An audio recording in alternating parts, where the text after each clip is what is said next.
Rachakonda commissionerate పరిధిలో వివిధ కేసులో పట్టుబడిన వాహనాలను వేలం వేసేందుకు పోలీసులు రంగం సిద్ధం చేస్తున్నారు. చాలా రోజులుగా పోలీస్ స్టేషన్లో ఉన్న వాహనాలను అమ్మేందుకు ఏర్పాట్లు చేస్తున్నారు. సీజ్ చేసిన వాహనదారులకు ముందుగా రాకపోవడంతో వేలం వేయాలని నిర్ణయం తీసుకున్నారు పోలీసు అధికారులు.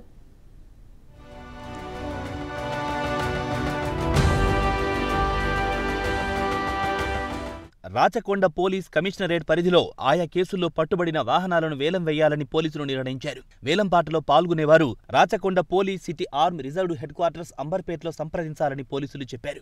వాహనాలు కొనుగోలు చేసేవారు ఈ నెల 17, 18వ తేదీల్లో పాల్గొనాలన్నారు. సందేహాలుంటే 9441037994 8008338535 నంబర్లకు ఫోన్ చేయాలని సూచించారు. శుక్ర, శనివారాల్లో తమకు కావలసిన వాహనాలను సెలెక్ట్ చేసుకోవాలని చెప్పారు. నచ్చిన వాహనాలను ఈ నెల 20వ తేదీన వేలంపాట వేస్తామన్నారు.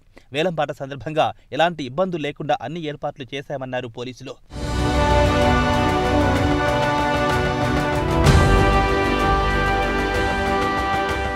పలు కేసుల్లో పోలీసులు వందల సంఖ్యలో వాహనాలను సీజ్ చేశారు. కమిషనరేట్ పరిధిలోని ఆయా స్టేషన్లలో వాహనాలు తుప్పుబట్టిపోతున్నాయి. అన్ని వాహనాలకు వేలంపాట నిర్వహించాలని పలువురు కోరుతున్నారు. సరైన సమయంలో వేలం నిర్వహిస్తే బాగుంటుందని అభిప్రాయం వ్యక్తం చేస్తున్నారు ప్రజలు.